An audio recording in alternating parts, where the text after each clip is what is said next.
থাকবার কথা ছিল এখন থেকেই ঢাকা জি বিশ্ববিদ্যালয় ছাত্র ইউনিয়নের ঢাকা বিশ্ববিদ্যালয় শাখার সভাপতি জনাব মেঘমল্লার বসুর, কিন্তু জনাব মেঘমল্লার বসু রাজধানীর কোথাও একটি আটকে আছেন। কিছুক্ষণ ধরে তিনি আমাদের ফোনের সাথেও সংযোগ নেই, হয়তো তিনি আমাদের সাথে যুক্ত হবেন। যদি যুক্ত হতে পারেন তাহলে নিশ্চয়ই আপনাদের সঙ্গে আমরা পরিচয় করিয়ে দিব, ওনার সাথেও আমাদের কিছু কথা আছে। তবে রনি, আপনার সাথে আমাদের অনেকগুলি কথাই বলার আছে, সেজন্য দর্শকরাও নিশ্চয়ই জি আপনার কথা আরো বেশি সময় ধরে শুনতে পারবেন যদি মেঘমল্লার বসু আসতে একটু দেরি করেন। তো সেজন্য যে প্রশ্নগুলো আসলে মেঘমল্লার বসুর উপস্থিতি আপনাকে করতে চেয়েছিলাম, সেগুলি আমি প্রথমে একটু আলাদা করে রাখি। আমি প্রথমে আপনার চিন্তাকে একটু অনুসরণ করতে চেষ্টা করি। তো জি সেইটার ক্ষেত্রে হচ্ছে যে আপনার যে ফেসবুক পোস্ট, যেটাকে আমি লেটেস্ট বলতে পারি, মানে আমি সর্বশেষ যেটা হুম দেখেছি সেটাতে আপনি হুম লিখেছেন, আমি আপনাকে কোট করি রনি: হুম ৭১-এর জি পরাজিত শক্তি যেমন পারে নাই, শাহবাগের পরাজিত শক্তিও পারবে না। গণতান্ত্রিক মধ্যপন্থাকে আমরা বাংলাদেশে মূল ধারা করে তুলবো ইনশাল্লাহ। ফ্রিডম, ফেইথ ফ্রিডম হয়তো আপনি লিখেছেন, আমার এখানে একটু ইয়া দেখা হুম যাচ্ছে, ফেইথ ফ্রিডম নিশ্চিত হবে, ইসলাম বিদ্বেষ চলবে না, বাবু বয়ান দাদাগিরিও চলবে না, কোনো বয়ানের রাজনীতি চলবে না। আসলে পোস্ট নেগেটিভ যুগে চলে গেছে বাংলাদেশ, মূল্যবোধ ভিত্তিক রাজনীতি শুরু করতে হবে, ৫ তারিখের পর এটাই পথ। ফলে যারা ব্রাহ্মণ্যবাদী বামপন্থা দিয়ে মধ্যপন্থাকে গণবিরোধী করতে চায়, এরা দিবা স্বপ্ন দেখছে। আমার ২-৩টা জায়গায় একটু বুঝবার আছে রনি, যে আপনি ব্রাহ্মণ্যবাদী বামপন্থা বলতে আপনি আসলে কি বোঝাতে চাচ্ছেন। অনেক জায়গায় আমরা দেখছি যে মানে এই সংজ্ঞায়নটা এক একজন এক এক রকম করে দিচ্ছেন। আপনি যদি একটু বলতে যে ব্রাহ্মণ্যবাদী বামপন্থা আপনার দৃষ্টিতে আসলে কোনটা, এবং মধ্যপন্থাকে গণবিরোধী করতে চায় এরা দিবাস্বপ্ন দেখছে, মধ্যপন্থা কারা? আমি প্রশ্নটাকে একটু আরো একটু সরল করি। আপনি যদি আমাদের এটাও একটু বলে দেন যে ব্রাহ্মণ্যবাদী বামপন্থার ব্র্যাকেটে আপনি কোন কোন দল বা মতকে রাখতে চান, এই মধ্যপন্থার ব্র্যাকেটেও আপনি কাকে কাকে রাখতে চান। রনি, আপনাকে অনেক ধন্যবাদ, আপনি নিশ্চয়ই আমাকে বুঝতে পেরেছেন। আমার একটু ভূমিকাটা দীর্ঘ হয়ে জি গেল। জি জি হ্যাঁ, কোনো সমস্যা নেই খালিদ ভাই, থ্যাংক ইউ আমাকে স্মরণ করার জন্য, ডাকার জন্য। এবং যারা যেখান থেকে আমাদের দেখছেন সবার প্রতি আমার সালাম এবং কৃতজ্ঞতা।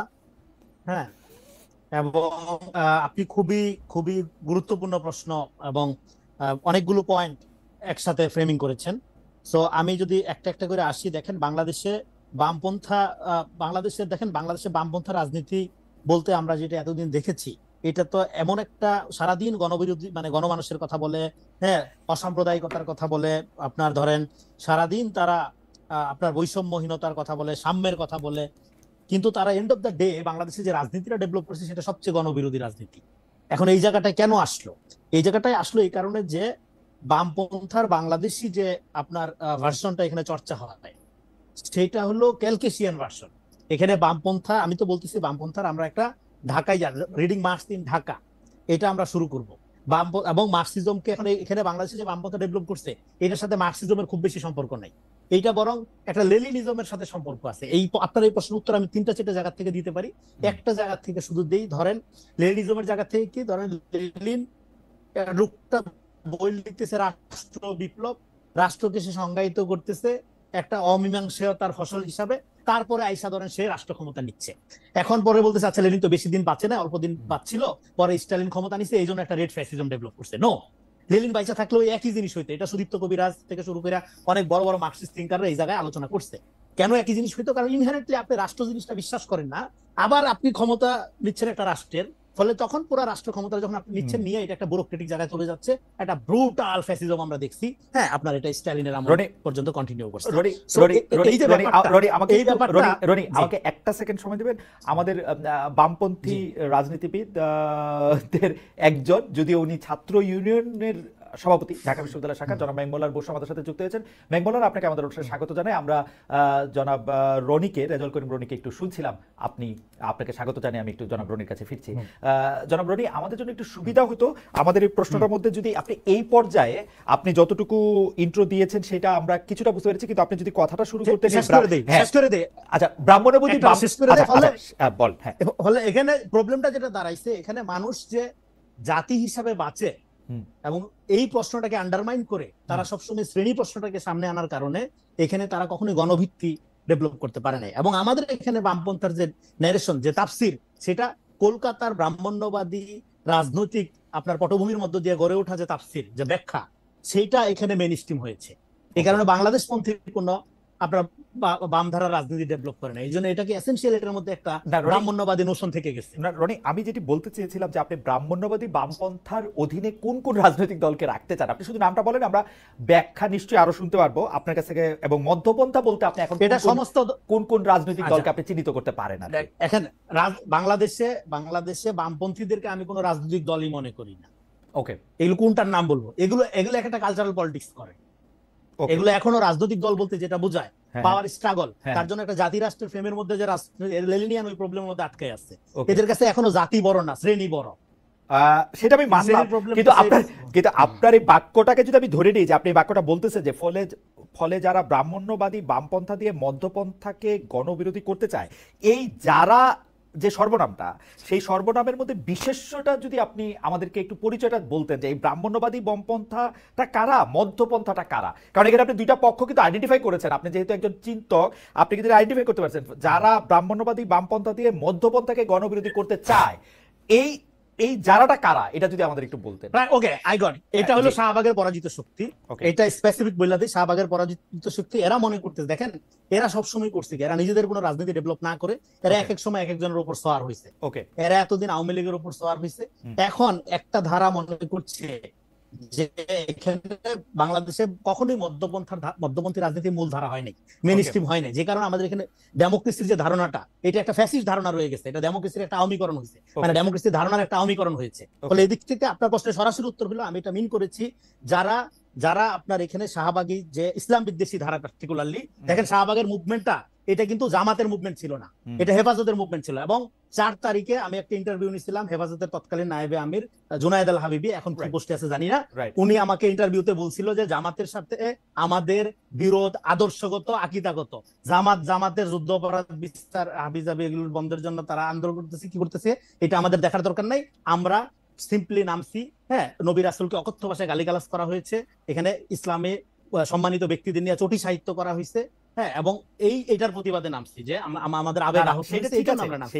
এটার সাথে জামাতের রাজনীতির কোনো সম্পর্ক নাই। কিন্তু এখানে পরবর্তী সময়ে এখানে দেখেন এক্সট্রিম, আপনি যদি বলেন যে এখানে বাংলাদেশে যেটা প্রবলেম হচ্ছে, এখানে আলোচনাটা এই জায়গায় করতে হবে যে আপনার idealism, ideology and total politics, রনি আমরা আবার আসি আপনার কাছে, রাজনীতিকে ডেভেলপ করা হয়। আমরা আবার আসি আপনার কাছে। আপনি শাহবাগের পরাজিত শক্তি বলতে কি হচ্ছে, মানে এই ব্রাহ্মণ্যবাদী বামপন্থা বলতে আপনি সিপিবি, আওয়ামী লীগ, বাসদ, জাসদ এদেরকে বুঝাইতেছেন? মানে আমি দল হিসাবে এন্টিটিটা জানতে চাইতেছি না, এদের সাথে বিভিন্ন দল এই ডিসকোর্সটা ভাগ করে। এই আমি বলি, আমি একটা ডিসকোর্সকে মিন করেছি, আমি কোনো দল মিন করি নাই। কিন্তু এই ডিসকোর্সটা, এই তর্ক, এই যারাটা নানা দল ভাগ করে। ওকে ওকে ফাইন, আপনি এটা আবার আরেকটু ব্যাখ্যা করেন। আর মধ্যপন্থাকে যারা গণবিরোধী করতে চাচ্ছে, এই মধ্যপন্থারা কারা? এখানে বাংলাদেশে মধ্যপন্থা ডেভেলপ হয় নাই। প্রথম কথা হলো কেন হয় নাই, কারণ এটা শুধু আপনি ইডিওলজিটার কথা বলছেন, দলটার কথা বলেন না, মানে মধ্যপন্থাকে গণবিরোধী কথা বলেন, দলটা। তাহলে যারা এখানে মধ্যপন্থা ডেভেলপই হয় নাই, মধ্যপন্থা ডেভেলপ হয় নাই দেখে এখানে যখন বিএনপি ডানের দিকে ঢুকে বামপন্থীরা গালি দেয়, এই সর্বনাশ হয়ে গেছে বিএনপি। আবার যখন বিএনপি আপনার বামের দিকে ঢুকে ডানরা বলে এই তো ভারতের দালাল, এটা দিয়ে কিছু হবে না। তার মানে হচ্ছে যে আপনি যাদেরকে ব্রাহ্মণ্যবাদী বামপন্থা বলতেছেন সেটা হচ্ছে যে একটা ডিসকোর্স, এটা আসলে নির্দিষ্ট দল না, এই দলের মধ্যেও অনেকে থাকতে পারে ওরকম। আর মধ্যপন্থা বাংলাদেশে কোনো ধারণা নেই, সেই মধ্যপন্থাকে অলরেডি গণবিরোধী করতে চাচ্ছে। আমরা আরো শুনবো আপনার কাছে, আমরা একটু জনাব মেঘমল্লার বসুর কাছে যাই। জনাব মেঘমল্লার বসু, জি, প্রথম কথা হচ্ছে যে গত 1 বছরে আমরা নানা রকম মব কালচার দেখেছি, যাকে সরকারের মুখপাত্র বা আমাদের প্রেস সচিব, আমাদের প্রিয় সাংবাদিক বড় ভাই শফিক ভাই যাকে প্রেসার গ্রুপও বলেছেন। কারণ এই প্রেসারে সরকার অনেক সিদ্ধান্ত নিতে বাধ্য হয়েছে, কাউকে গ্রেপ্তারে বাধ্য হয়েছে। এখন আপনারা যেটা করলেন, মানে আপনার সর্বশেষ যে কাজটা আলোচনায় এলো আপনাদের, যার মাধ্যমে ঢাকা বিশ্ববিদ্যালয়ের প্রশাসন শিবিরের প্রদর্শনীর ছবি সরাতে বলল, আপনারা মিছিলে কে কোন পন্থী, পাকিস্তানপন্থী এমন স্লোগানও দিয়েছেন। এটা এক ধরনের মব কালচার কিনা? আমি আবার একটু বলে রাখি, দর্শকরা যারা জানেন তারা জানেন, যারা জানেন না তাদের জন্য বলি। আপনি আবার আরেকটা আপনার সোশ্যাল মিডিয়ামে আপনি এটা বলেছেন যে আপনি যেটা পাকিস্তানপন্থী এই স্লোগানটা দিয়েছেন, এটা ঠিক কে পাকিস্তানপন্থী না, আপনি তো পাকিস্তানি যে স্লোগানটা দিয়েছেন সেটা আসলে হয়তো ঠিক করেন নাই। আমার মনে হয় যে আপনি এইটা আমাদের একটু বলবেন যে আপনাদের চাপে বা প্রেসারে ঢাকা বিশ্ববিদ্যালয়ের প্রশাসন শিবিরের ছবি সরালো কিনা, এটাকে আপনি আসলে মব কালচার বলবেন কিনা? প্রথমত ডানপন্থীদের আগে একটা জিনিস সিদ্ধান্ত নিতে হবে। ডানপন্থীরা এক এক সময় বলার চেষ্টা করে যে বামপন্থীরা 2টা 4টা লোক 5টা লোক, এদের কথায় কে শুনে কি হয়, অমুক তমুক, এদের গুণারই কিছু নাই, এদেরকে পাত্তা দেওয়ারই কিছু নাই। তারপরে আবার কোনো কিছু হলে তারাই বলে যে বাপরে বাপ, বামপন্থীরা হচ্ছে আমাদেরকে আক্রান্ত করে ফেলছে, বামপন্থীরা আমাদের অবরুদ্ধ করে ফেলছে, বামপন্থীরা মব কালচার করতেছে, ইত্যাদি ইত্যাদি। সেদিনের ঘটনাটা খুব স্পষ্ট। সেদিন যখন কিনা এই ছবিগুলো টাঙানো হয়েছে, তখন শুধু বামপন্থী না, ছাত্র দলের নেতৃবৃন্দ, সেখানে বাকশাসের নেতৃবৃন্দ, সেখানে ক্যাম্পাসের যারা মানে স্বতন্ত্র গুরুত্বপূর্ণ চরিত্র, তারা সবাই এটা নিন্দা জানাইছে এবং তাদের মোটামুটি অনেকেই প্রশাসনের সাথে এটা নিয়ে যোগাযোগ করছে। বিকাল নাগাদ যখন আমরা এখানে অবস্থান নিই, এটা আপনি মব বলতে পারতেন যদি আমরা 100 জন লোক নিয়ে যাই সেটা খোলার ব্যবস্থা করতাম, কিন্তু আমরা কি সেখানে লোকজন যে দাঁড়ায় থাকছি, আমরা সেখানে স্লোগান দিছি, কিন্তু আমরা কিন্তু ওইখানে যাই কোনো ভাঙাভাঙি বা কোনো রকম সম্মুখ গ্যাঞ্জামের দিকেই যাই নাই। আমরা সুন্দর মতো প্রক্টোরিয়াল টিমকে বলছি, প্রক্টোরিয়াল টিম আসছে, প্রক্টোরিয়াল টিম সাথে এসে তাদের বিবেচনা মতে তারা সেই ছবিগুলো খুলে নিয়ে চলে গেছে। এই ছবি এখন কোয়েশ্চেন হচ্ছে যে আমার একটু আরেকটু বলি, আমি আপনার এই ছবিগুলি সরাইতেই হইলো কেন? মানে আমি যদি ওই জায়গাটা থেকেও একটু বলি, ছবিগুলি থাকলে কি হইতো?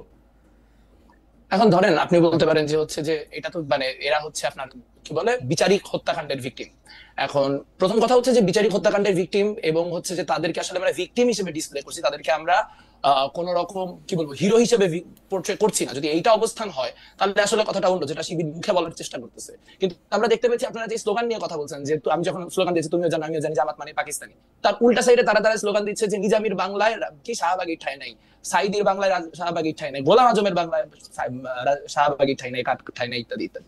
তো গোলাম আজমের বাংলা বলে তো কোনো কিছু এক্সিস্ট করে না। আমি কথাটা গতকালকে একটা টক শোতে বলছি, আমি যখন বলতেছি যে জামাত মানেই পাকিস্তানি, আমি পাকিস্তানি অ্যাজ এন এথনিসিটি বলতেছি না। সেটা তো কত চমৎকার চমৎকার গজল গায়কে আপনি চমৎকার বলতেছেন। আমি শুধু আপনাকে একটা জিনিস, মানে আমার প্রশ্নটা আমি ক্লিয়ার করি। প্রথম কথা, একটা রাজনৈতিক দল যদি একটা বিচারিক আদালতের রায়কে বিচারিক হত্যাকাণ্ড মনে করে, যদি মনে করে যে তাদের ছবি দিয়ে তাদেরকে দেশপ্রেমিক বলতে হবে, সেইটা বিচার করার ভার কি আমাদের নিজের হাতে তুলে নেওয়া উচিত? উনি যদি কারো আপনি তুলে নিছেন, তো আপনি তুলে নিয়ে তার একটা পাল্টা জায়গায় নিয়ে গেছেন। তো কেউ যদি বলে যে নিজামির বাংলায় অমুকের ঠাই নাই, যে কারো বাংলায়, মানে এটা এখন রনির বাংলায় বললে বা মেঘমল্লারের, আমি যেমন এটাকে মেঘমল্লারের বাংলা বলতে চাই, তো এখন রনি যদি আমাকে এটার জন্য আক্রমণ করে, রনিকে এটা আক্রমণটা করতে পারবে নাকি ওর জাজ করতে হবে ঠিক বলতেছে না ভুল বলতেছে? কি করবে আসলে? প্রমাণ কোথায় হলো? মানে আমরা তো এখানে সম্মুখ অবস্থান নিছি, কোন রকম তো কোনো মানে কি বলবো হতাহতের ঘটনা তো ঘটে নাই। না, হতাহতটা পরে হয়েছে, মানে আদর্শটা আমি বুঝতে চাচ্ছি আপনার কাছে খারাপ কেন লাগতেছে বিশ্ববিদ্যালয়ের জায়গায়। বিশ্ববিদ্যালয় খুব ক্লিয়ারলি বলি যে ধরেন তারা যুদ্ধাপরাধী কিনা এই নিয়ে আপনি তর্ক করেন, সমস্যা নেই, কিন্তু তারা যে রাজাকার এটা নিয়ে তো কোনো দ্বিমত নাই। তারা যে পাকিস্তানের পক্ষে অবস্থান নিয়েছিল 1971-এর সময়, এবং তারা সেই সময় আল বদর বলেন, আল শামস বলেন, এই বাহিনীগুলির নেতা হিসেবে অনেক লোকজন ছিলেন। তাদেরকে আমি বলতেছি যে তাদের বাংলায়, বাংলাদেশ তো একটা কনসেপশন, বাংলাদেশ তো শুধুমাত্র একটা রাষ্ট্র না।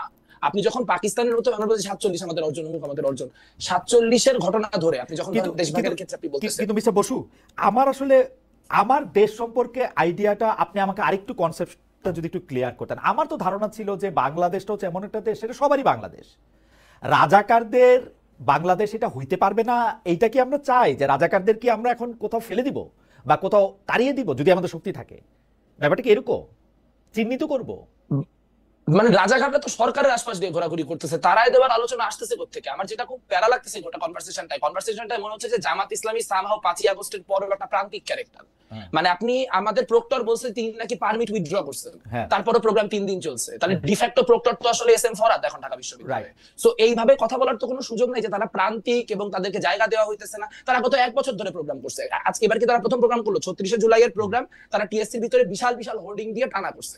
আমরা তাদের সাথে রাজনৈতিকভাবে অপোজ দেখে আমরা কি করছি, আমরা 14ই ডিসেম্বর টিএসসির বাইরে অন্যান্য বিভিন্ন রকম ডেমনস্ট্রেশন করে ওখানে অন্যান্য আপনার মানে 14ই ডিসেম্বরের যে ইতিহাস সেটা সামনে আনার চেষ্টা করছি। তো গণতান্ত্রিক পলিটিতে সেটাই হবে যে আমি তো তাকে কখনোই মানে কি বলবো আক্রান্ত করে উঠাই দিতে হবে, তাকে ছড়াই দিতে হবে, এই কথা তো কেউ বলতে যায় নাই। কিন্তু আপনি দেখেন যে আমি মানে একদম চিহ্নিত পাকিস্তানপন্থী নেতাদের ছবি 36শে জুলাইয়ের প্রোগ্রামে আপনার ওখানে বসায় দিলাম, এবং বসায় দেওয়ার পর যে রিপারকাশন আসলো, সেই রিপারকাশন কিন্তু গোটা পলিটিটা থেকেই আসলো। কিন্তু সেটা পার্টিকুলারলি যেহেতু আমরা ওখানে ভ্যানগার্ড অবস্থান, না বসু, আমি বলি আমার কিন্তু অন্য পলিটিক্যাল পার্টিগুলি কি বলছে না বলছে, আমি শুধু আপনার ধ্যানটাই আমি আসলে বুঝতে চাই যে আপনি যে তাহলে বলি আপনার কেন আপনি কেন মানসিক বা শারীরিকভাবে আহত হচ্ছেন ওদের ছবি এখানে টানানো দেখে, মানে মানে মানে আপনার এটা কেমন কথা? অসুবিধা রাজাকারের ছবি অসুবিধা দেখে আহত হবো না, মানে আপনি আহত হন না? আমি রাজাকারের ছবি দেখে মানে আহত আপনার হই কাছে না। কি না, আমার আচ্ছা আহত লাগে না, কারণ আমি তো আর ওদেরকে আচ্ছা আমি তো বাংলাদেশটা সব মানুষের আচ্ছা বাংলাদেশ জানতে মনে করি আর কি।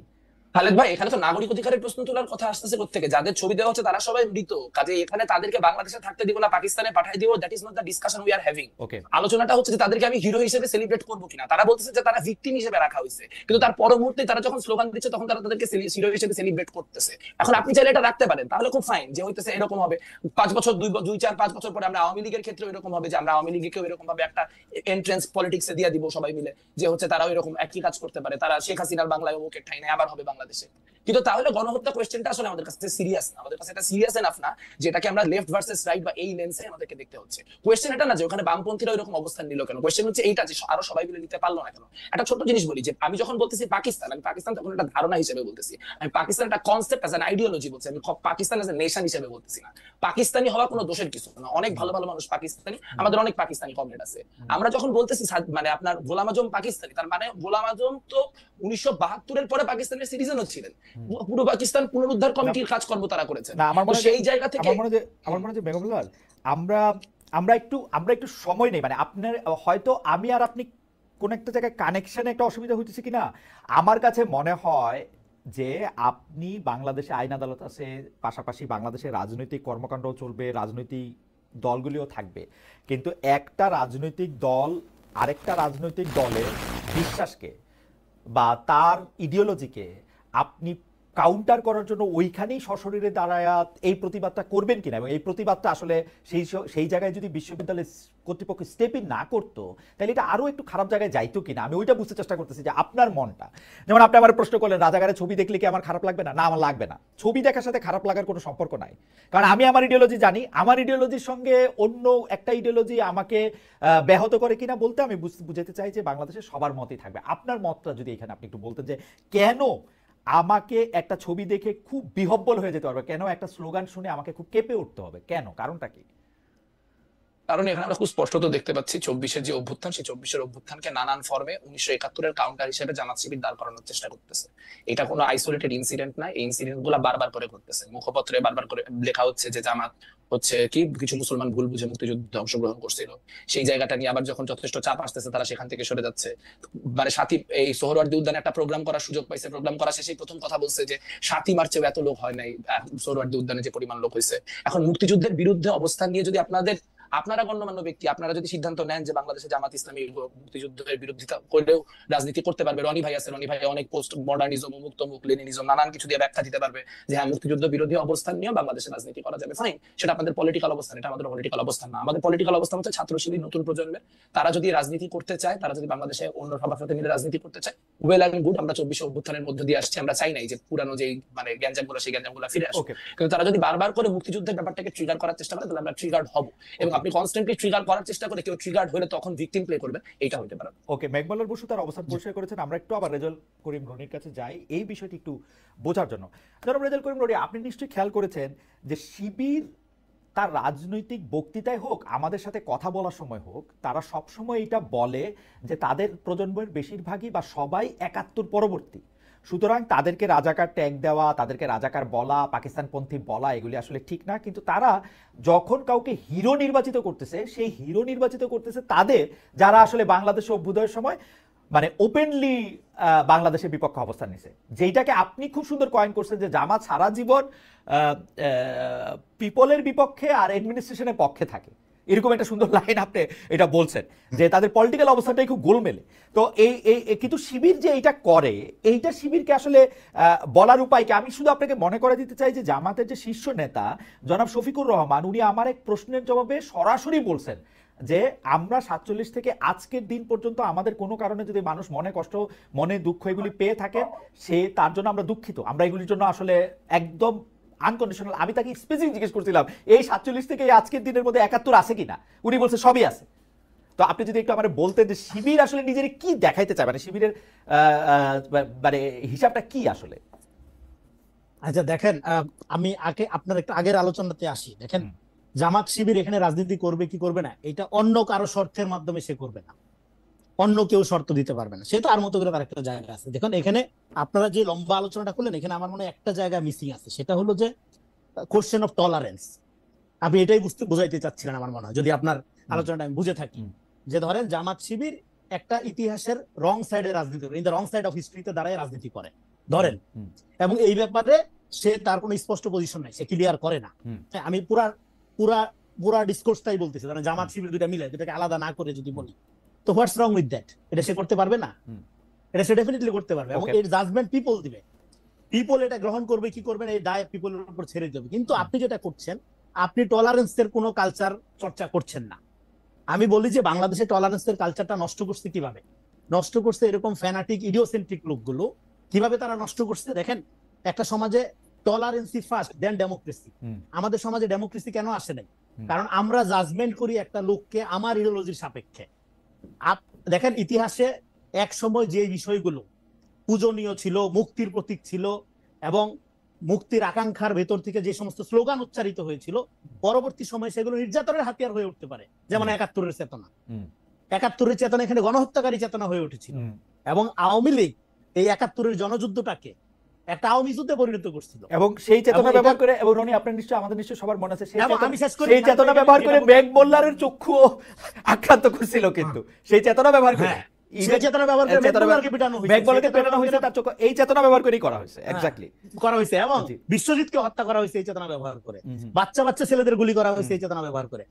একটা ছাত্রলীগের ছেলে যখন একটা কিশোরকে কোপাচ্ছে, একটা মানুষ তো মানুষকে কোপাইতে পারে না, সে কোপাচ্ছে রাজাকার মনে করে, যে সে একটা ১৩ বছরের বাচ্চাকে রাজাকার মনে করে কোপাচ্ছে। এই যে যখন আপনি ইডিওলজিক্যাল ডক্ট্রিনের মধ্যে ঢুকে একটা মানুষকে ডিহিউম্যান করে ফেলবেন, করে তাকে আপনি হত্যাযোগ্য করে তুলবেন, ইট বিকাম ফ্যাসিজম। আচ্ছা, এটাই ফ্যাসিস্টিক আইডিয়া। আপনার বাক্যটা শেষ হলে আমি আরেকটা বাক্য, আমি একটা ছোট্ট প্রশ্ন আপনাকে শেষ করতে দেন। আচ্ছা, আপনি শেষ করে দিলে আমারে বলেন, শেষ করে দিলে আপনি বলেন। হ্যাঁ, আমার একটা প্রশ্ন করার আছে। তো ফলে এইখানে আমাদের এই যে ইডিওলগ যেটা করলো, হ্যাঁ, এবং এই মুক্তিযুদ্ধের বয়ানটাকে কারা নির্মাণ করছে? কলকাতাপন্থী বুদ্ধিজীবীরা নির্মাণ করছে, যাদের সাথে রণাঙ্গনের মুক্তিযুদ্ধের কোনো সম্পর্ক নেই, বড় অর্থই নাই, তারা এটাকে গড়ে তুলছে। ফলে এখানে মুক্তিযুদ্ধের আওয়ামী ন্যারেশনটা যেরকম আমাদের জাতীয় ইতিহাস নির্মাণের ক্ষেত্রে আমাদের বাধাপ্রাপ্ত করছে, এট দ্য সেম টাইম জামাতের জন্য ৭১ একটা বারমুডা ট্রায়াঙ্গেলের মতো। এইটা আপনি ঘুরা ফিরা যখনই এটার উপর দেশে যেতে ফল করে, হ্যাঁ, এটা ওই যে আপনার বারমুডা ট্রায়াঙ্গেল একটা ব্যাপার আছে না, প্লেটের উপর গেলে এটা নাকি আপনি শেষ করলে আমি শেষ করলে একটা ফলে এখন প্রবলেমটা যেটা হলো, হ্যাঁ, যেটা বলতেছিলাম, ফলে আপনি দেখেন যে রাজাকার একটা ঘৃণিত শব্দ ৭১ সালে, ২৪-এ কিন্তু আমি কে তুমি কে রাজাকার, এইটাই মুক্তির স্লোগান হয়ে উঠলো। ফলে আপনি যদি রাজাকার একটা চিরকালের ঘৃণিত শব্দ, জামাতের একটা পজিশন, এটা চিরকালের রং পজিশন, এই জায়গায় যদি দইরা থাকেন, তাহলে প্রবলেমটা যেটা হবে, আপনি ইতিহাসের নামে একটা ইতিহাস বিবর্জিত পজিশন নিলেন। ওকে রনি, যে রাজাকার আমি প্রশ্নটা করি, অপরাধী, কিন্তু সেই রাজাকার স্লোগান দিয়েই ২৪-এ যে মুক্তি ঘটাইতে হলো, সেখানে আমার মনে রনি, আপনি আমাকে একটু প্রশ্নটা করার সুযোগ দেন। আপনি টলারেন্সের কথা আমি শেষ করি, নইলে এখানে ভুল বুঝবে। আচ্ছা, শেষ করেন।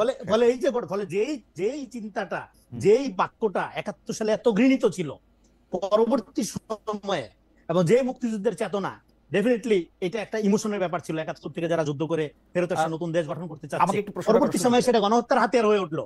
পরবর্তী সময়ে এই রাজাকারী আবার আমার মনে হয় আপনি ইতিহাস একটা আয়রন জ্যাকেট ফিক্সড ব্যাপার না। আপনি প্রশ্নটা করেন। আমি প্রশ্নটা বলি, সেটা হচ্ছে যে আমার প্রথম প্রশ্ন, আপনি টলারেন্সের কথা বলতেছিলেন, আপনি বলতেছিলেন যে ডেমোক্রেসির আসলে প্রথম লক্ষণ বা লক্ষ্য আসলে টলারেন্স হওয়া উচিত, বাকিগুলি পরে আসলেও হবে। এই টলারেন্সের ক্ষেত্রে আমি যদি বলি, মেঘমোল্লার বসু এবং তার বন্ধুরা ঢাকা বিশ্ববিদ্যালয়ে শিবিরে সেই প্রদর্শনীর সময় সেখানে দাঁড়িয়ে যে স্লোগান দিচ্ছিল, তারপরে তাকে যেভাবে অ্যাটাক করা হয়েছে সাইবার জগতে বা অন্য জগতে, সেইটা কি আসলে টলারেন্স হয়েছে, নাকি জামাত তাকে টলারেন্স দেখাতে পারতো? ওকে দাঁড়ায় থাকাটা, ওর এখানে দাঁড়ায় থাকাটা, ওর প্রতিবাদটাও সে নিতে পারতো এবং এক সময় এঙ্গেজ হইতে পারতো। আর দুই হচ্ছে আপনি টলারেন্স ব্যাপারটা তো, আচ্ছা, আমার আরেকটা প্রশ্নের আরেকটা জায়গা আছে। আপনি যেখানে ২৪-এর স্লোগানটার কথা বলতেছিলেন, তুমি কে আমি কে রাজাকার ঘৃণিত শব্দ বইলাই, এইটা আমাদের সবার গায়ে লাগছে প্রধানমন্ত্রী শেখ হাসিনা যখন ওই বাচ্চাদেরকে রাজাকার বলছে, এবং এটা কিন্তু ঘৃণা হিসাবে সে বলছে, তুমি কে আমি কে রাজাকার। কে বলেছে স্বৈরাচার, এবং কে বলেছে স্বৈরাচার পরে যুক্ত করলেও ওদের যে আমাকে রাজাকার বলা হয়েছে, এটা ছিল হচ্ছে ওদের প্রথম এবং ফরমোস্ট ট্রিগারিং ইভেন্ট, যেটা পরে দিয়ে গিয়া আবু সাইদে মানে মাল্টিপ্লাইড হয়েছে, অনেক গুণে বাড়ছে, মুগ্ধে গিয়া এটা একদম মানে সারা। কিন্তু রাজাকার শব্দটা ওই সময় ঘৃণিত ছিল, এখনো কিন্তু আসলে মনের মধ্যে হয়তো ঘৃণিতই, মানে এইটা আমার দুইটা ঘৃণা নিয়ে তো কোনো সমস্যা নাই। আচ্ছা, টলারেন্সের জায়গা আর হচ্ছে আপনি রাজাকারের ওই ব্যাপারটা যদি একটু ক্লিয়ার করেন একটু ইয়াতে। দেখেন, সরি, আপনি আগে একটা প্রথম জায়গায় আছে, দেখেন ডোমিনেন্ট কালচার সবসময় সমাজে টলারেন্সের ব্যাপারটা নির্ধারণ করে।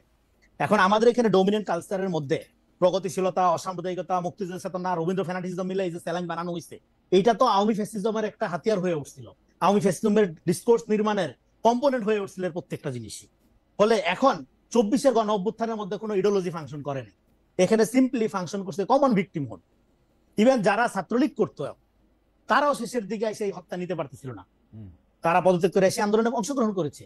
এখানে ডান বাম, প্রগতিশীল অপ্রগতিশীল, ইসলামিস্ট হিন্দু মুসলিম পাহাড়ি নির্বিশেষে নাম ছিল। ফলে এইটার মধ্য দিয়ে সমাজে আপনার ইডিওলজির মীমাংসা হয়ে যায় নাই। ফলে এখন কিন্তু আমাদের এখানে ডোমিনেন্ট ডিসকোর্স যেটা, এই যে প্রগতিশীল সেকুলার যে ডিসকোর্স, সেই ডোমিনেন্ট ডিসকোর্সের মধ্যে টলারেন্সের কালচার কি নির্মাণ করা হয়েছে? নো, নির্মাণ করা হয় নাই। কারণ এই ডিসকোর্সটা, এই তর্কটা যে হিস্টোগ্রাফির উপর নির্মিত, তার মধ্যে ইনহেরেন্টলি ইসলাম বিদ্বেষ রয়ে গেছে। কারণ হলো এটা হলো বেঙ্গল রেনেসা, বেঙ্গল মডার্নিটির মধ্য দিয়ে যেই ডিসকোর্স, তার ভিতর থেকে এটা সেগুলো লম্বা আলোচনা, আমি জাস্ট ছোট করে বলতেছি এখানে। ফলে এখানে টলারেন্সের কালচারটা আপনি বুঝবেন, এখানে ডোমিনেন্ট কালচার টলারেন্স ব্যাপারটা আপনি বুঝবেন, ডোমিনেন্ট কালচার কিভাবে টলারেন্স প্র্যাকটিস। না না রনি, এখানে আমার একটা ছোট প্রশ্ন আছে আপনার কাছে, আমি আবার আসবো, আমি প্রশ্নটা করে রাখি। আপনি ডোমিনেন্ট কালচারের কথা বলতেছিলেন, কিন্তু আপনি যাকে ডোমিনেন্ট কালচার বলে আইডেন্টিফাই করতেছেন, আমি কিন্তু যোগাযোগের একজন ছাত্র হিসাবে গত 10 বছর ধরে ডোমিনেন্ট কালচারটা চেঞ্জ হয়ে যেতে দেখতেছি। এটা ওয়াজের মাধ্যমে, এটা 10-15 বছরের মধ্যে এটা ওয়াজের মাধ্যমে হোক, মানুষ কি শুনতে চাইতেছে হোক, সোশ্যাল মিডিয়ামে আসলে মানুষ কি দেখতে চাইতেছে হোক, মানুষের আত্মপরিচয়ের মধ্যে কোনটা সে সবচেয়ে বেশি সামনে আনতেছে ওইটা দেখাও।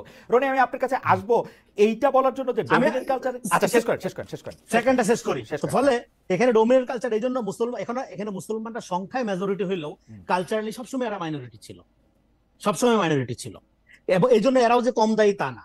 ফলে এখন মুসলমানদেরকে বা ইসলামী ধারাকে আপনি যদি রাইটিং হিসাবে আপনি আখ্যায়িত করেন, এটা খুবই ডেঞ্জারাস হবে, মানে এটা রং আইকনিং হবে। কারণ আপনার রাইট উইং এর আইডিয়া ফরাসি বিপ্লবের সময় একরকম ছিল, এটা এক এক সময় এক এক রকম থাকে। আপনি ট্রাম্পকেও ধরেন অনেকে রাইট উইং বলে, হ্যাঁ, কিন্তু ট্রাম্প তো একটা ডেমোক্রেটিক প্রসেসের মধ্যে ইলেক্টেড আপনার এবং সে চাইলে যা খুশি তা করতে পারে না, কারণ ডেমোক্রেসির একটা প্রাতিষ্ঠানিক ব্যাপার। আপনি শেষ করেন যদি শেষ করেন। হ্যাঁ, শেষ করে। ফলে এখন দেখেন, আপনি যেটা বললেন যে রাজাকার শব্দটা, এটা যে ঘৃণিত, হ্যাঁ, সেই ঘৃণার শব্দটা, সেই ঘৃণিত শব্দটা উচ্চারণ করার মধ্যে দিয়ে মুক্তির দ্বার যে ওপেন করলো, তার মানে কি একটা শব্দের মিনিং চেঞ্জ হইতে পারে, ব্যবহার চেঞ্জ হইতে পারে, এটার ব্যবহার একই রকম থাকে না সবসময়। ফলে এখন আমাদের এখানে 71 ইতিহাসটা তো নির্মাণ করা হয়নি, 71 ইতিহাসটা এটাকে একটা আওয়ামী ইতিহাসের জায়গায় রেখে দেওয়া হয়েছে, যে কারণে 71 নিয়ে এখনো পর্যন্ত ঝগড়াঝাটি হয়। এটা একটা পিপল হিস্ট্রির মধ্যে যারা ইতিহাসের রং সাইডে রাজনীতি করছে, তাদের অবস্থান ইতিহাসে নির্ধারিত। ওকে, তাদের অবস্থান ইতিহাসে নির্ধারিত, এটা বিতর্কের বাইরের জিনিস থাকা উচিত। ফলে এখন আপনি যখন বারবার এই জিনিসটাকে আনার মধ্য দিয়ে আপনি যেটা করেন, এখানে সমাজে আমরা যেটা বলি যে 24 তারিখের পরে কি হবে, রাষ্ট্র হবে ভ্যালু বেস, ইডিওলজি থাকবে সমাজে। আপনি ডান আপনি শেষ করে দেন রনি, এই পর্যায়ে আপনি শেষ করে দেন। সমাজে আপনি রাখেন, আপনি আপনার ইডিওলজি দিয়ে আপনি রাষ্ট্রকে নিয়ন্ত্রণ করার চেষ্টা করেন না। কিন্তু আমরা দেখেছি কি আওয়ামী আমলে আওয়ামী লীগকে ফ্যাসিস্ট করে তুলছে কারা? এই বামরা। বলে আমি একটু আপনাকে আটকাই, আমি একটু জনাব মেঘমুল্লার বসু, মানে শেখ হাসিনাকে বামপন্থীরা ভুল বুঝেছে। না দাঁড়ান মেঘমুল্লার বসু, একটা সময় দেন, একটু আমাকে সময় দেন। আমরা দর্শকদের কাছে জানতে চেয়েছিলাম, জুলাই আন্দোলনকারী ছাত্র জনতাকে আইনি সুরক্ষা দেওয়ার কথা বলা হয়েছে জুলাই ঘোষণাপত্রে। প্রিয় দর্শক, এমন দায় মুক্তির ঘোষণাকে সমর্থন করেন কিনা? শতকরা 56% দর্শক সমর্থন করেছেন, সমর্থন করছেন না শতকরা 44% দর্শক, 23,000 জন এই জরিপে অংশ নিয়েছেন। আচ্ছা, জনাব একটি কথা বলেছেন, জনাব বসু নিশ্চয়ই আপনি এই কথাটা জবাব দেবেন। আমি একটু খালি যুক্ত করি যে আপনি কি মনে করেন যে শেখ হাসিনার বিরুদ্ধে আন্দোলনে আপনারা প্রত্যক্ষভাবে অংশগ্রহণ করেছিলেন বাম শক্তিগুলি। আমি আপনার কথাই বলি, আপনার নেতৃত্বে আপনি যে রাজনৈতিক দলের ছাত্র শাখার নেতৃত্ব দেন, তারাও অংশগ্রহণ করেছিল। কিন্তু এই আন্দোলনে আসলে আপনাদের আসলে কি ভূমিকা, মানে আমরা মনে রাখবো যে আপনারা কি অনুঘটকের ভূমিকা পালন করেছেন, সহযোগী ভূমিকা পালন করেছেন, সামনে থেকে কোনো আদর্শের জায়গা থেকে এক হয়েছেন, নাকি আপনারা একটা অক্সিলারি ফোর্স মানে সংখ্যা হিসাবে সেখানে উপস্থিত ছিলেন? জনাব মেঘমুল্লার বসু একটু যদি বলতেন, রনিকেও একটু অ্যাড্রেস করেন যে এই ফেসিবাদ হ্যাঁ, জি জি, বুঝতে পেরেছি আপনার যে শেষ প্রশ্নটা, এই প্রশ্নটার উত্তর আমি উত্তর দিব না এই সেন্সে যে আসলে আমাদের রোল কি ছিল, we will late history decide it for itself. আমাদের বড় কোনো মিডিয়া হাউস নাই, আমরা বড় কোনো কিছুর মানে আমাদের যে অবদান, এটা কোনো কি বলবো মানে বট আইডি দিয়া বলেন বা হাজার হাজার বিশাল স্ট্রাকচারাল এলিমেন্ট দিয়ে এটা পোর্ট্রে করার কোনো উপায় নেই, আমি চেষ্টাও করবো না। আমি বলবো যে আমরা কোথায় ছিলাম সেগুলো খুব প্রত্যক্ষ, কারণ আমরা কোনো এমবিসির সাথে মিটিং করি নাই, তো আমরা মোটামুটি মাঠে ছিলাম পুরোটা সময়। তো মাঠে মানুষজন দেখছে, এবং যারা ওই সময় অন্যান্য শক্তি যারা প্রত্যক্ষভাবে মাঠে ছিল, তারা এটা ইভ্যালুয়েট করবে। আপনি মন খারাপ করেন, আমি শুধু প্রশ্নটা করি যে আপনারা কি না না না, আমি জুলাই আগস্টের আন্দোলনে আপনারা প্রত্যক্ষভাবে অংশ নিয়েছেন, সেটা আমি দেখেছি, আমি এটা সাক্ষ্য। কারণ হচ্ছে যে আমি সারাক্ষণই তখন কানেক্টেড থাকতাম, নানাভাবে টেলিভিশনে যা দেখানো হয়েছে তার চেয়েও বেশি আমি আসলে দেখতে পেরেছি নানা কারণে। এখন মেঘমালাল, আমাদের প্রশ্নটা যদি আমি অন্যভাবে করি, আপনাদের কোন ইডিওলজি আসলে জুলাই স্পিরিটের মধ্যে আছে সেটা থেকেও যদি একটু বলেন, আগের অনিটটা যদি একটু বলে নেন যে আন্দোলনটা মানে আমাদের আন্ডারস্ট্যান্ডিং হচ্ছে যে আমরা মুক্তিযুদ্ধপন্থী। তো আমাদের কাছে মুক্তিযুদ্ধ মানে হচ্ছে একটা বৈষম্যহীনতার সমাজ, যেই সমাজে মানে অর্থনৈতিক বলেন, সামাজিক বলেন, এইসব জায়গায় সাম্য থাকবে। আমরা দেখতে পাইছি শেখ হাসিনা মুক্তিযুদ্ধকে কাজে লাগায়, মুক্তিযুদ্ধের নামকে ব্যবহার করে বাংলাদেশের মানুষের বিরুদ্ধে যুদ্ধ ঘোষণা করতেছে, এবং তারা মুক্তিযুদ্ধের যে সাম্যের আইডিয়া, সেই সাম্যের আইডিয়া থেকে অনেক দূরে যায়। মুক্তিযুদ্ধ ব্যাপারটাকে একটা first class citizenship, second class সিটিজেনশিপের মতো করে হচ্ছে কিছু সার্টিফিকেট ধারীর জন্য একটা আলাদা ব্যবস্থা করে দিচ্ছেন, এবং তার মধ্যে দিয়ে বাংলাদেশে যে একটা বৃহত্তর যুব সমাজ, সেই যুব সমাজ তার যে কর্মসংস্থানের জায়গা, সেই কর্মসংস্থানের জায়গা থেকে ব্যাহত হচ্ছে। তো আমরা আমাদের প্রো লিবারেশন যে অবস্থান, আমাদের যে প্রো 71 অবস্থান, সেই প্রো 71 অবস্থানের জায়গা থেকে আমাদের কাছে মনে হয়েছে যে জুলাই অংশগ্রহণ করা আমাদের জন্য খুব জরুরি। 5ই আগস্ট 36শে জুলাই যে ঢাকা বিশ্ববিদ্যালয় থেকে যে বিশাল জমায়েত আসছিল, ওই জমায়েতের সামনে আপনারা দেখবেন এখনো টেলিভিশনে করলে একটা বড় ব্যানার ছিল। ওই ব্যানারের উপরের স্লোগানটা আমার কয়েন করা আর কি, সেটা হচ্ছে স্বৈরাচারের হয়নি পতন, মুক্তিযুদ্ধ হয়নি শেষ, গর্জে ওঠো বীর জনতা, গর্জে ওঠো বাংলাদেশ। এখন ওইটা গ্রহযাত্রার ব্যানার ছিল, পরবর্তীতে ওই বড় মিছিল সেই ব্যানারটা সামনে। আওয়ামী লীগের হাত, বামপন্থী আওয়ামী লীগের ফেসিবাদী হাত, এটা একটু আমি বলতে চাই, সেটা হচ্ছে যে আচ্ছা, কয়েকটা জিনিস খুব ক্লিয়ার হওয়া দরকার। যে বিশ্বজিৎ হত্যাকাণ্ড 2012 সালে ঘটছে, শেয়ার বাজার কেলেঙ্কারি 2012 সালে ঘটে গেছে, সাগর রুনি হত্যাকাণ্ড 2012 সালে ঘটে গেছে। 2013 সালের আগ পর্যন্ত শেখ হাসিনা একজন খুব ভালো মানুষ, সে ভালো মতো চালাচ্ছিলেন, তার কোনো কিছু ছিল না। তারপর কিছু দুষ্টু বাম তার মাথায় কিছু খারাপ বুদ্ধি দিলেন, তারপর তাকে ভুল বোঝানো হলো। এটা আসলে খুব কি বলবো, খুব চটকদার ন্যারেটিভ, কিন্তু রিয়ালিটির সাথে সম্পর্ক খুবই কম।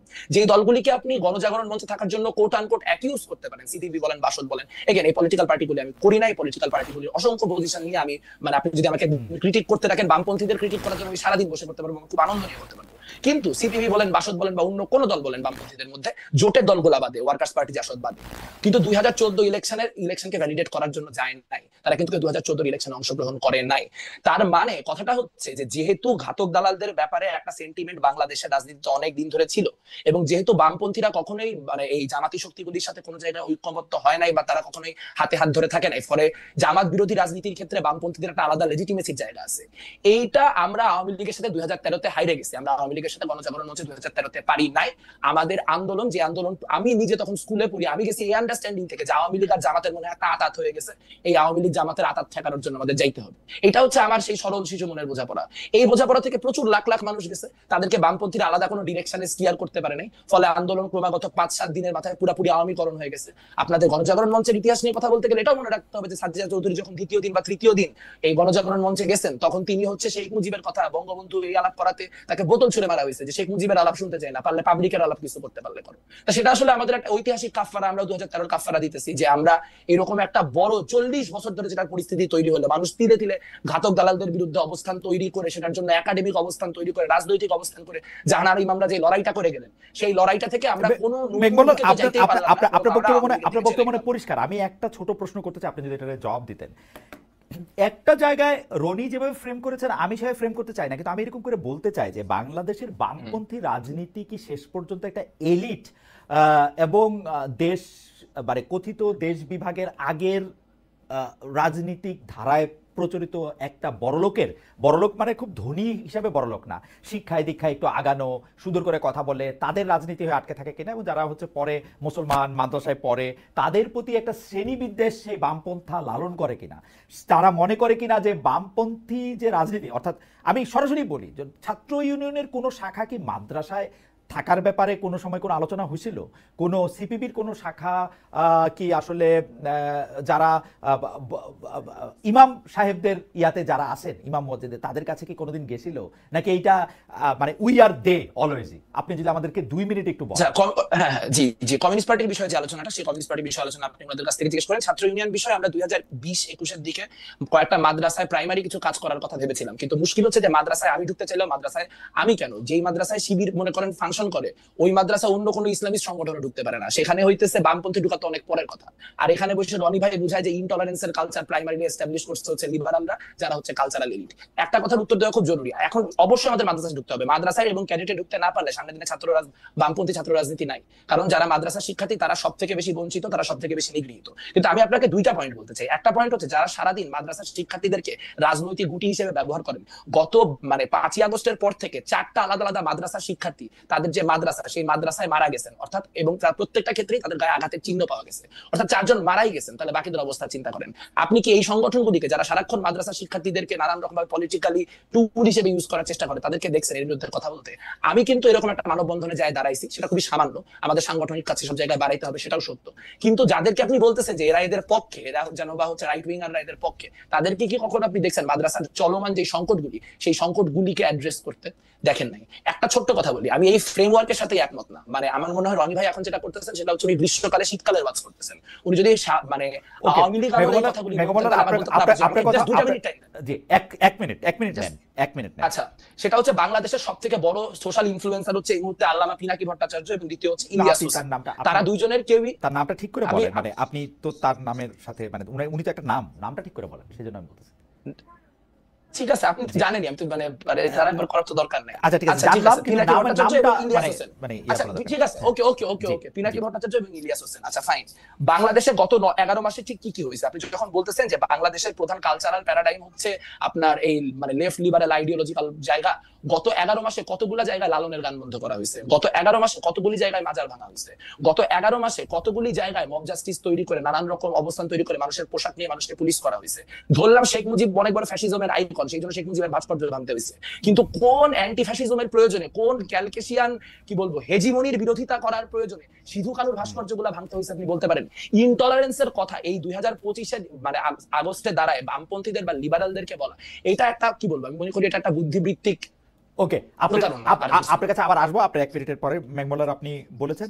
আমি রেজাউল করিম রনি আপনার কাছে একটু বুঝতে চাই যে যেমন ধরেন একটা ইনটলারেন্সের কথা আমরা বলতেছি, একটা উইয়ারদের কথা একটা বলতেছি, আমরা বামপন্থীদের তাদের রাজনৈতিক যেটা হচ্ছে কোয়েস্ট, সেইটা নিয়ে তারা যে যারা তাদেরকে আদার মনে করতেছে বা যাদেরকে তারা আদার করতেছে বলে আমরা মনে করতেছি, ওদের কাছে তো পৌঁছাইতেই পারতেছে না। তাদের কাছে কি তাদের একটা সংযোগ হওয়ার কোনো সম্ভাবনা হওয়া সম্ভব?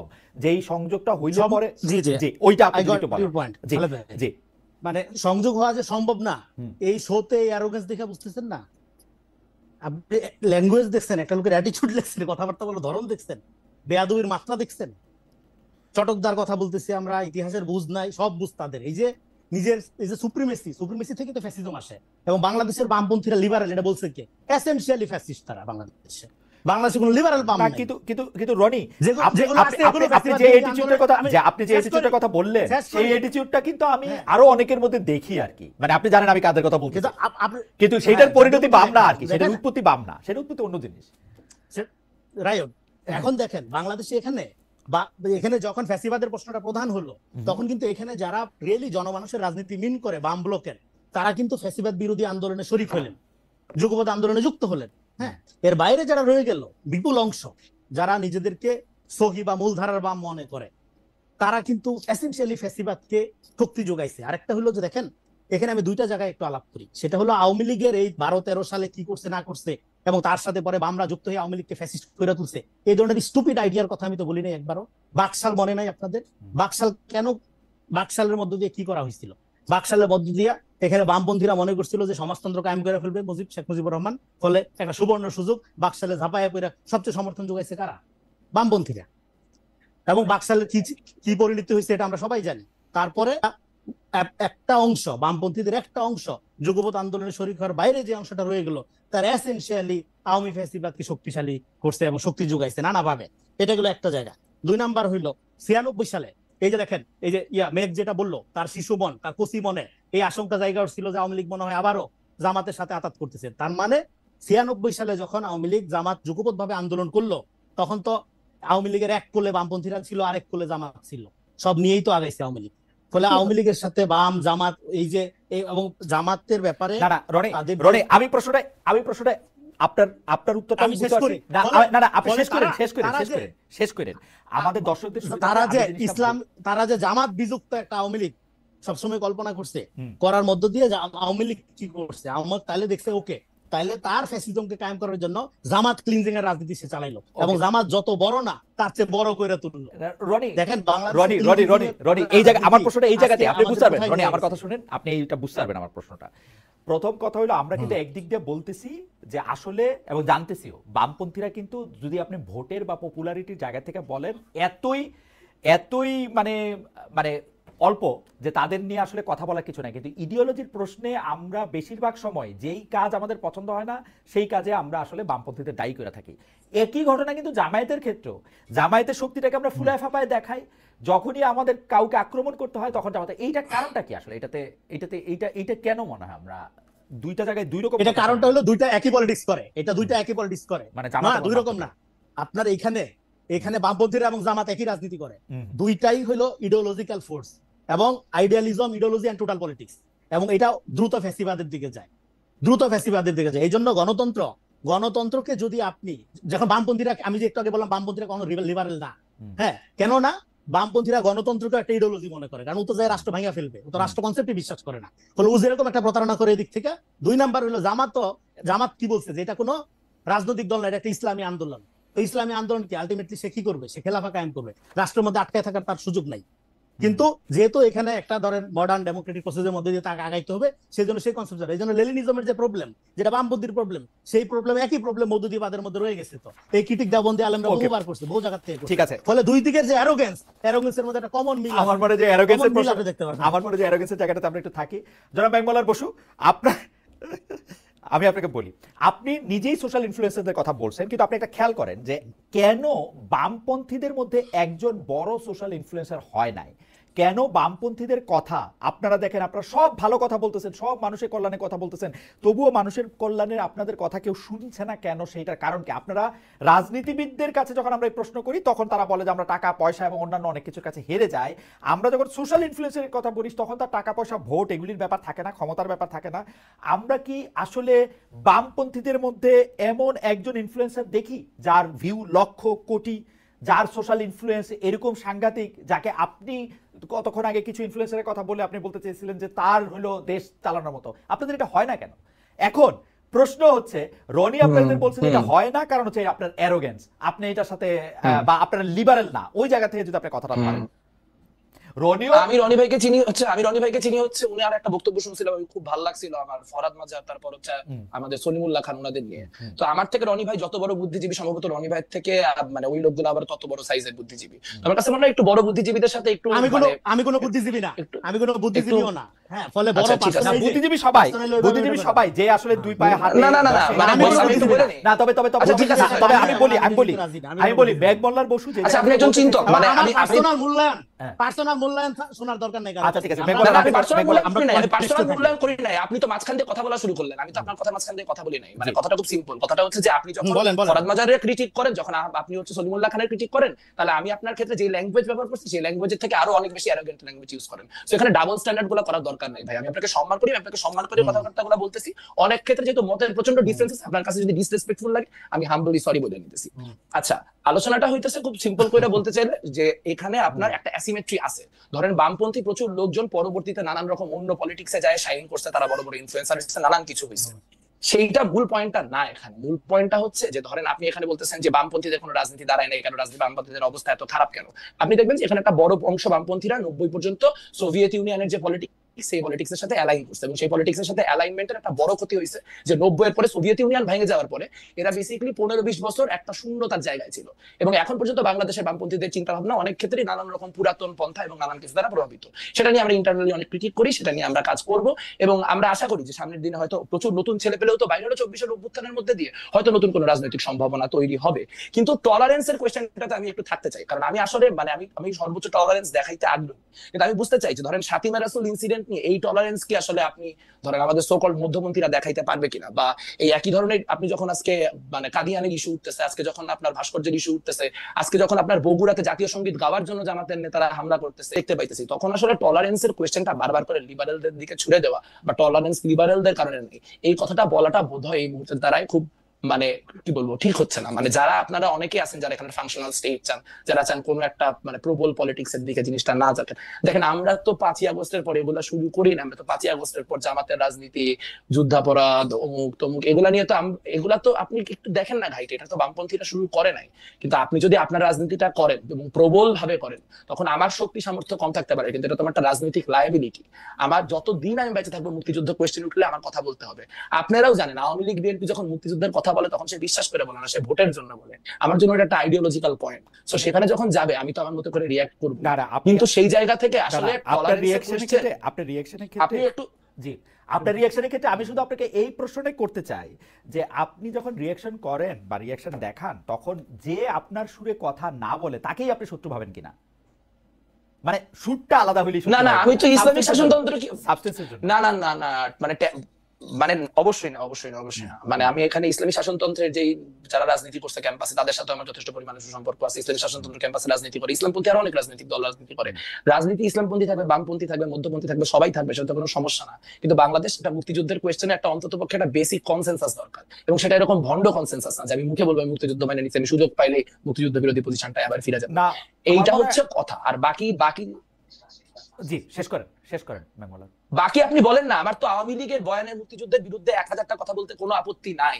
মানে আমি সিরাজ শিকদারের অবস্থান কি ছিল, কর্নেল তাহেরের অবস্থান কি ছিল, এখানকার তরিকতি মুসলমানদের অবস্থান কি ছিল, ইসলামকে মুক্তিযুদ্ধের সামনে কেমনে প্লেস করা হয়েছে, সেই যাবতীয় ক্রিটিক্যাল আলোচনা 100 আগ্রহী। বসু একটু দাঁড়ান, আমি রনি আপনার কাছে জানতে চাই যে যেমন ধরেন আওয়ামী বয়ানে মুক্তিযুদ্ধ এবং আওয়ামী বয়ান ছাড়া মুক্তিযুদ্ধ এরকম কোনো কিছু আসলে এক্সিস্ট করে কিনা?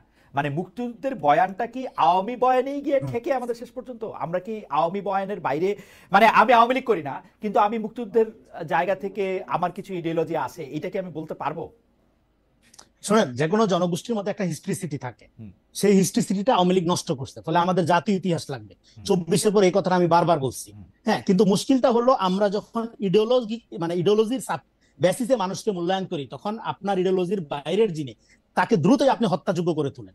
এটা হলো সবচেয়ে ডেঞ্জারাস দিক, আপনি যেটা যে ইডিওলজির সাপেক্ষে করেন। এই জন্য আমরা বলতেছি একটা ভ্যালু বেস রাষ্ট্র থাকবে, নাগরিক ভিত্তিক রাষ্ট্রে সবচেয়ে ফ্রিডম ইন্ডিভিজুয়াল। আমি কেন বামপন্থীদের লিবারাল বলি না, কারণ তারা ডেমোক্রেসিকে একটা ইডিওলজি মনে করে। ডেমোক্রেসিকে যখন আপনি ইডিওলজি মনে করবেন, ইট বিকাম ফ্যাসিজম। হাসিনা কোনোদিনও বলে নাই যে সে ফ্যাসিস্ট।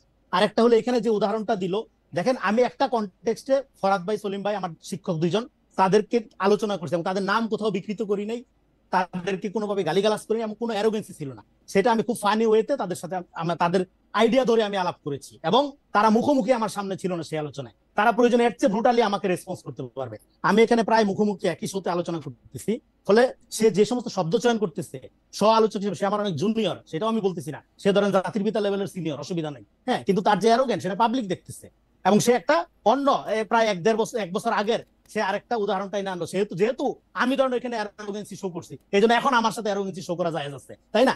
ফলে এই যে ধরেন এই যে স্টুপিডিটি গুলো, এখন আমি এই যে স্টুপিডিটি গুলো এগুলো চর্চা করে শুধু আপনি বামপন্থীদের দিবেন, তারপরে তারা নাচবে, হ্যাঁ গণতন্ত্র বলবে, আর দেশে খুব গণতন্ত্র হবে। শুনেন, বাংলাদেশে বামপন্থীদের এই যে সফিস্টিকেসি, নিজেকে সুপ্রিমেসি মনে করা এবং টলারেন্সের সবচেয়ে বড় ক্ষতি শুধু না, তারা ডায়লগের কালচারই রাখে না কোথাও। এখানে যে আপনি ডায়লগ করবেন, সে প্রথমে আপনাকে বিশ্বাস করবে। আপনি 71-এর ব্যাপারে, আপনার পয়েন্টে আসতেছি, আপনি 71 ধরেন 71-এর পরে জন্ম, আমি 71-এর ব্যাপারে কোনো ইমোশন নাই, আমার কোনো ইমোশন নাই। আমি বাঙালি জাতীয়তাবাদ, রবীন্দ্রনাথ, অসাম্প্রদায়িকতা কোনো কিছু পছন্দ করি না। আপনি মানে মেরে ফেলবেন?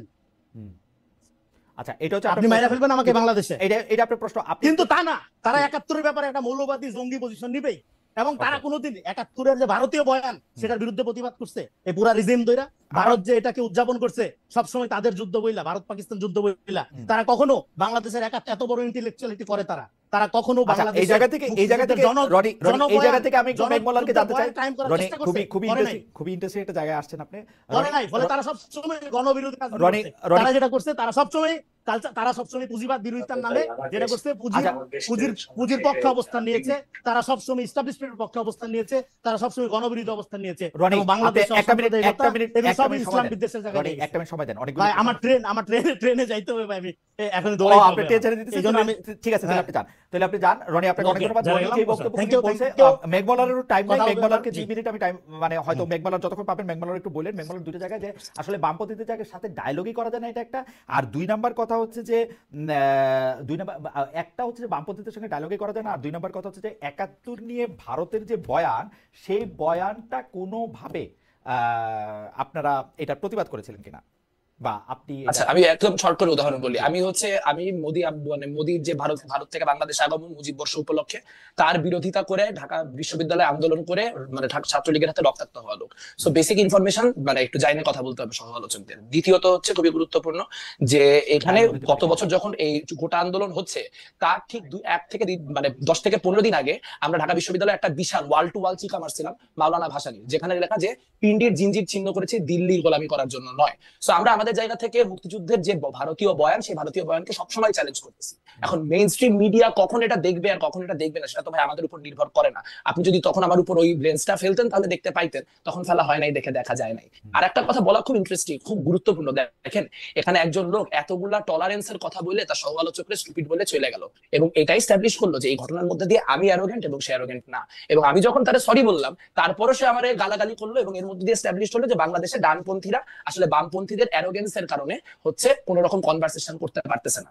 আমি আপনার দর্শককেই বলবো যে আপনার দর্শকই জাজ হোক এবং বলুক যে আজকে যে গোটা কনভারসেশন এই কনভারসেশনে ইনটলারেন্সের জায়গা থেকে না। মেঘমলার, আপনার কাছে কি মনে হয়, আপনি কি এই ডায়লগটা করার ব্যাপারে যথেষ্ট উৎসাহী বা যথেষ্ট পরিকল্পনা করতেছেন? এটা মানে আপনাদের মধ্যে পরিকল্পনা আছে কিনা, মানে আপনি আরেকটা লোক? অবশ্যই মানে আলোচনা সব সময় ওয়েল অ্যাকসেপ্টেড। আমি তো এখনো এটা শেষ করে দৌড় দিয়ে আরেকটা টক শোতে যাব, যেখানে আমার শিবিরের একজন প্রতিনিধির সাথে বসতে হবে। আমাদের তো মানে আলোচনার জায়গায় আমরা সব সময় ওপেন। আমরা নিজেরাও বুঝতে চাই আমাদের যে বামপন্থা সেটা যাতে এখানকার সাথে আরো ইন্ডিজিনাস করার জন্য কি করা যায়, 21শ শতাব্দীর সাথে আরো রেলেভেন্ট করার জন্য কি করা যায়, তার সবই আমি করতে আগ্রহী। কিন্তু এখানে বারবার করে মানে স্ক্রিপ্টটা ফ্লিপ করা হচ্ছে। ইনটলারেন্সের এই কন্ডিশন মোটেই লেফট লিবারালদের কারণে না, লেফট লিবারাল লেফট কনজারভেটিভ কারোর জন্য। মেঘমল, অবশ্য আপনাকে অনেক ধন্যবাদ। আমি একটু দর্শকদের জানিয়ে রাখি, আপনি নিশ্চয়ই আরেকটা অনুষ্ঠানে যেতে হবে, আমি দর্শকদের জানিয়ে রাখি আমরা এই আজকের অনুষ্ঠানেও শিবিরের কেন্দ্রীয়